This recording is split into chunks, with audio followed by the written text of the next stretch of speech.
आणि या सरकारचं करायचं काय? धिक्कार असो, धिक्कार असो.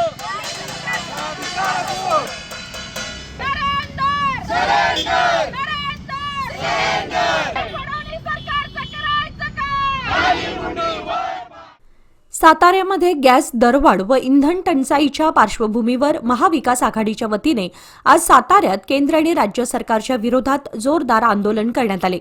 जिल्हाधिकारी कार्यालयासमोर चुली पेटवून हातात ताट घेत वाजवत निषेध नोंदवण्यात आला. या आंदोलनात राष्ट्रवादी काँग्रेस, शरद पवार गट, शिवसेना उद्धव ठाकरे गट, मनसे तसेच काँग्रेसच्या कार्यकर्त्यांनी सहभाग घेतला. आंदोलकांनी केंद्र सरकारच्या धोरणांविरोधात तीव्र घोषणाबाजी करत गॅस दरवाढ आणि तुटवड्याचा निषेध केला. यावेळी आंदोलकांनी आखाती देशांमधील युद्धजन्य परिस्थितीमुळे भारतात गॅस व इंधन टंचाई निर्माण होत असल्याचा आरोप केला. युद्ध होणार असल्याची माहिती असतानाही केंद्र सरकारने कोणतीही पूर्वतयारी का केली नाही असा सवालही यावेळी उपस्थित करण्यात आला.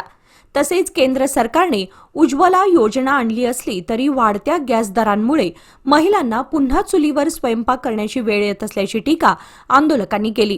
केंद्र सरकारच्या निर्णयांमुळे जनतेत तीव्र नाराजी निर्माण होत असून याचा जनआक्रोश होईल असा इशाराही आंदोलनकर्त्यांनी दिला. यावेळी राज्यातील देवेंद्र फडणवीस यांच्या नेतृत्वाखालील सरकारचाही निषेध करण्यात आला. आंदोलन शांततेत पार पडले असून मोठ्या संख्येने कार्यकर्ते उपस्थित होते. सध्या देशभर जे काय वातावरण निर्माण झालेलं आहे, युद्धजन परिस्थितीमुळे संपूर्ण देशामध्ये याचा परिणाम होत आहे. खरं तर अशी परिस्थिती निर्माण होत असताना केंद्र सरकारचं जे आपण म्हणू की गुप्तहेर संघटना ज्या पद्धतीनं माहिती घेत असती, खऱ्या अर्थानं हे जे युद्धजन्य परिस्थिती निर्माण होत असताना हे सरकार काय झोपलं होतं का?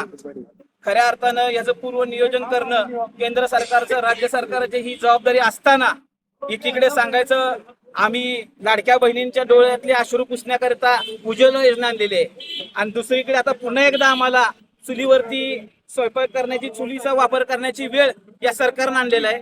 मला या निमित्तानं असा प्रश्न विचारायचा, या लाडक्या बहिणींचे अश्रू हे सरकार पुसणार का? खरं तर आपण बघितलं असेल की ज्या पद्धतीचं या सरकारमध्ये नियोजन सुरू आहे, खरं तर ह्यांचं सरकारमध्ये कोणाचाही ताळमेळ नाहीये. खऱ्या अर्थाने अर्थसंकल्पामध्ये अनेक त्यांनी आर्थिक नियोजनाची तरतूद केल्याची जाहीर केलं. मग जनसामान्यांच्या माता भगिनींच्या सिलेंडर बद्दल अर्थसंकल्पामध्ये का तरतूद केली नाही, त्यामध्ये सबसिडी का दिली नाही, हा खऱ्या अर्थाने आजचा प्रश्न आहे. खरं तर ही एक प्राथमिकता आहे. महाविकास आघाडीच्या वतीने आज सातारा शहरामध्ये महाराष्ट्र नवनिर्माण सेना असेल, शिवसेना उद्धव बाळासाहेब ठाकरे असतील, मनसे असेल, राष्ट्रीय काँग्रेस असेल, शेकप असेल, इतर सर्व घटक पक्ष जे आहेत, खऱ्या अर्थानं आज एकत्र येऊन हा जनतेचा एक प्रकारे रोष मांडण्याचं काम आम्ही या माध्यमातून करत आहोत.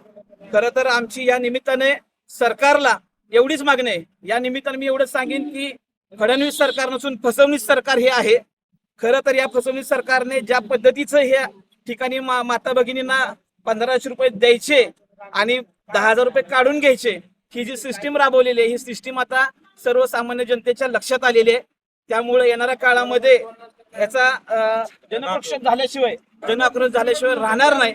या निमित्ताने मी एवढंच सांगतो, मित्रपक्ष आहेत, मित्रपक्षांची या ठिकाणी जी काय भूमिका आहेत ते मांडतील. खऱ्या अर्थाने मी पुन्हा एकदा या ठिकाणी फसवणूक सरकारचा जाहीर निषेध व्यक्त करतो.